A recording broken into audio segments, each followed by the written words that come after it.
Oi, gente, tudo bem com vocês? No vídeo de hoje eu quero comentar sobre uma matéria que eu achei assim, do nada, né? Por um acaso eu achei essa matéria, que saiu no site Extra Classe. Se você conhece, coloque aí nos comentários, porque é a primeira vez que eu estou me deparando com este site. E vem com um artigo bem interessante que eu quero comentar com vocês, tá? Que é o lugar da escola no combate ao racismo e à discriminação.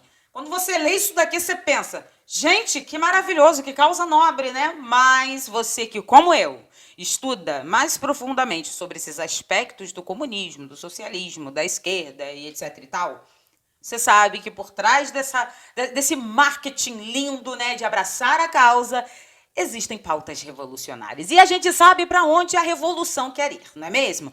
Antes de eu começar esse vídeo, eu peço a todos vocês que se inscrevam, compartilhem, dê o seu like, comente. Seu comentário é muito importante, tá? Para o crescimento aqui do canal. Bom, galera, deixa eu pegar aqui. Eu peguei algumas partes desse artigo, tá? Para poder comentar.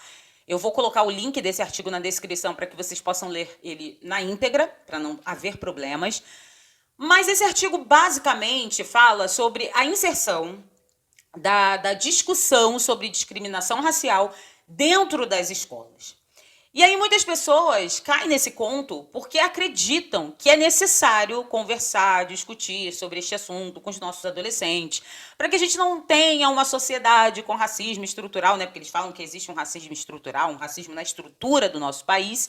Apesar da gente ter, né, como eles mesmos falam, uma pluralidade, né, tem branco casando com negro, negro casando com branco, é uma mistureba aqui no Brasil, mas eles acreditam nisso. Mas não é esse aspecto que eu quero entrar, tá? Eu vou ler aqui para vocês e vou comentando. Olha que interessante essa primeira parte. Desnaturalizar o racismo e suas práticas deve ser um exercício pedagógico, tá? Cotidiano, uma vez que se deve considerar a ação pedagógica não apenas enquanto ensinar conteúdos sobre questões étnico-raciais, mas sim incluir a questão como algo que perpassa o currículo e, acima de tudo, se manifesta nas ações cotidianas da escola, desde a forma como nos relacionamos e como nos entendemos como sujeitos partícipes da comunidade escolar. Eu não sei se você conseguiu pegar aqui nas entrelinhas um negócio estranho, mas eu vou falar com vocês. Olha isso aqui, gente. Vamos lá, vamos por partes, né? Desnaturalizar o racismo e suas práticas deve ser um exercício pedagógico. Aí você pensa, um exercício pedagógico, né? Vão conversar na escola sobre o assunto, tal, mas vai além. Um exercício pedagógico cotidiano. Essa primeira parte do artigo demonstra o seguinte, que além deles conversarem sobre o assunto, discutir sobre o assunto, que é entre aspas, porque não vai haver uma discussão, acho que vocês já entenderam, que o professor fala e o aluno tem que ficar calado dizendo amém para tudo, né? Isso está acontecendo muito dentro das escolas aqui do Brasil. Então, não vai haver uma dialética nesses assuntos, podemos dizer assim.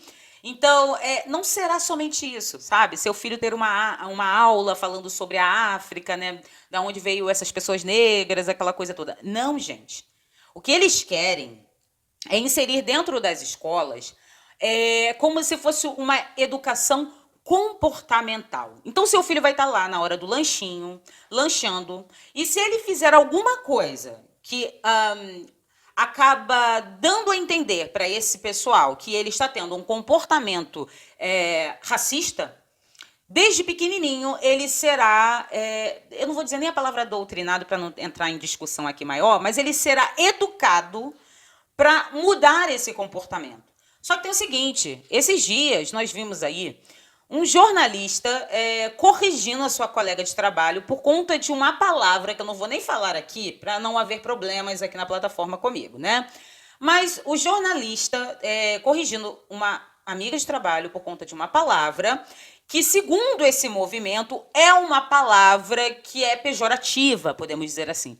Só que quando você pega a etimologia da palavra, não é bem essa coisa. Mas é basicamente isso que vai acontecer dentro das escolas, o que eles querem dentro das escolas, tá? Então, seu filho não vai ter somente aulas normais, ele será educado pelo Estado. Olha, o sonho dos esquerdistas, né? Uma escola aos moldes União Soviética. A segunda parte aqui que eu separei, que eu achei bem interessante, é o seguinte.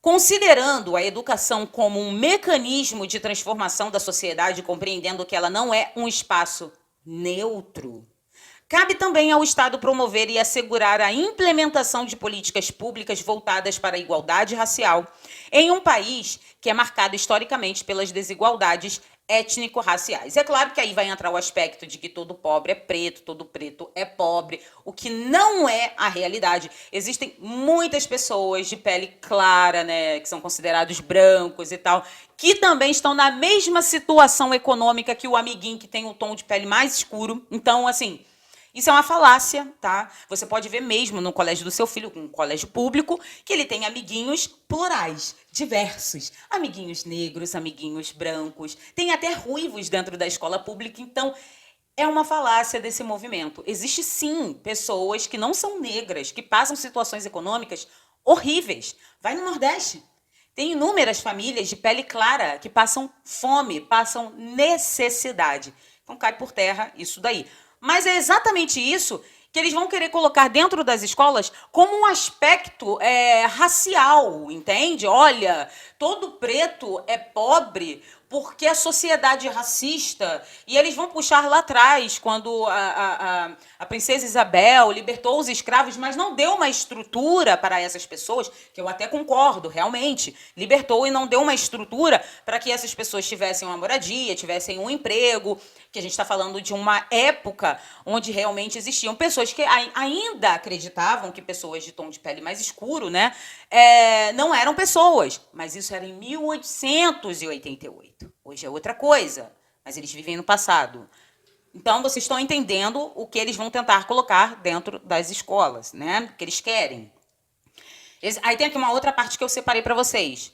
Exemplo fundamental disso é a criação da Lei 10.639 de 2003, que determina a obrigatoriedade do ensino de história e cultura afro-brasileira nas escolas de ensino fundamental e médio de todo o Brasil e estabelece o dia 20 de novembro como Dia Nacional da Consciência Negra. Eu não acho uma coisa ruim falar sobre a África, né? Falar da cultura africana. Pelo contrário, eu acho que uma criança ela deve conhecer, sim, diversas culturas. Eu acho isso maravilhoso, mas sem viés ideológico, tá? Tipo, você fica sabendo do Egito. Tudo bem que na televisão as pessoas falam dos egípcios como se eles fossem brancos, e não é. Então, aí beleza. Vamos falar, olha, aquele povo, eles não tinham como ser brancos por conta disso, mas sem viés ideológico, explicando a história. Era um povo inteligente, que construiu essas pirâmides e tal. Beleza, trazendo todos os aspectos positivos daquela sociedade, só que tem uma coisinha aí dentro que talvez vocês não tenham percebido. A partir do momento, olha que interessante, a partir do momento que dentro das escolas deve haver a obrigatoriedade de se falar da cultura africana, também vai se falar da religião africana. Sou contra a religião africana? Não. Né? Ou melhor, a religião de matriz afro? Não. Óbvio que não. Nós moramos em um país que nós temos liberdade religiosa, pelo menos deveria ser assim, né? O problema daí é o seguinte, é onde começa a hipocrisia. Porque se um aluno abrir a boca para falar sobre o cristianismo, muitos professores se opõem. Muita gente se opôs ao ensino religioso dentro das escolas, porque, basicamente, o ensino religioso era o ensino cristão. Então, com a obrigatoriedade, né, juntamente com esses movimentos que, sim, estão juntos, né, para ver quem montou essa lei, e etc e tal, que vocês vão ver que tem mão da esquerda, mão dos progressistas, logo vai haver um viés ideológico, logo eles vão querer colocar somente uma religião para ser falada dentro da sala de aula, o que não tem nada a ver com pluralidade, não haverá pluralidade como eles falam, entende? E é interessante porque logo depois, eles no artigo, a pessoa que escreveu começa a descrever que será interessante fazer isso dentro das escolas, né, para ajudar nossas crianças, nossos adolescentes, etc.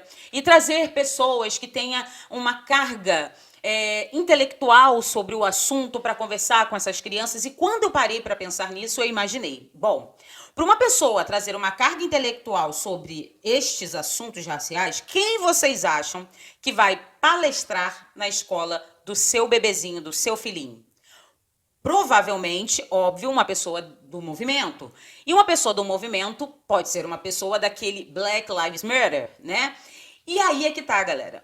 Esse movimento, tá? Vidas Negras Importam, é um movimento que, se você estudar toda a movimentação negra lá nos Estados Unidos, lá para 1960, 1970, vocês vão se deparar, por exemplo, com os Panteras Negras, que até se transformaram em partido. E os Panteras Negras, gente, eles eram um grupo revolucionário, mas revolucionário mesmo. Aspectos revolucionários, tipo da União Soviética, a mesma coisa. E esse movimento Black Lives Matter, pelo que eu estudei, na minha visão, tá? Eu tô falando aqui na minha visão, nas minhas observações, ele é um filhote dos Panteras Negras.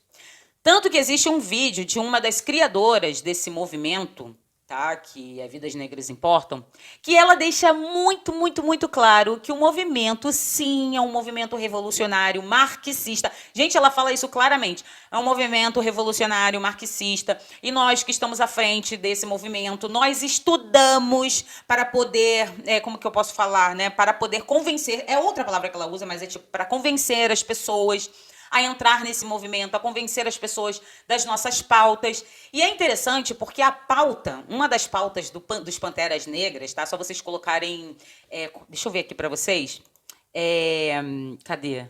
Manifesto dos Panteras Negras. Tem uma parte aqui que é o que queremos. Desculpa, galera, a luz.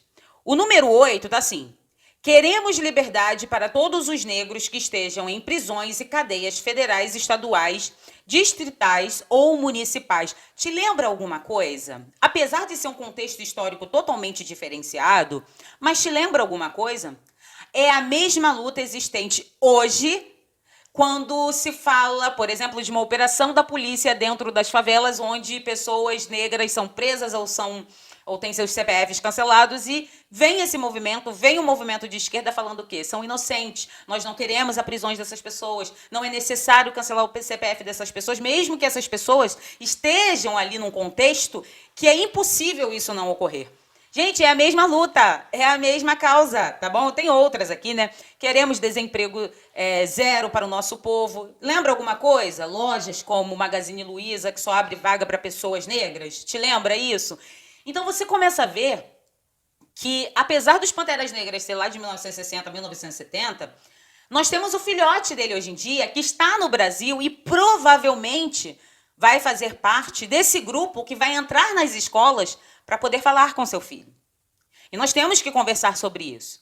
Porque ninguém perguntou ao pai ou à mãe se você quer que seu filho esteja numa aula dessa, se você quer que seu filho seja educado pelo Estado.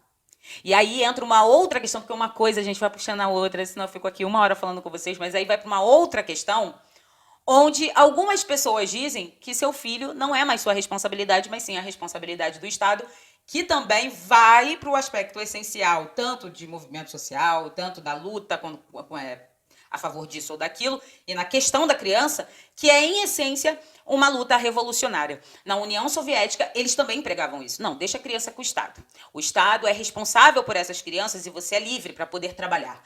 Porque o capitalismo, ele acabou com a família tradicional. Porque agora a mulher e o homem têm que sair de casa para poder fazer dinheiro para trazer uma vida boa para os seus filhos. Mas não se preocupe, porque nós, os revolucionários, vamos te dar um local para você colocar o seu filho onde ele será alimentado, ele vai estudar, ele vai dormir e você vai poder ficar tranquilo.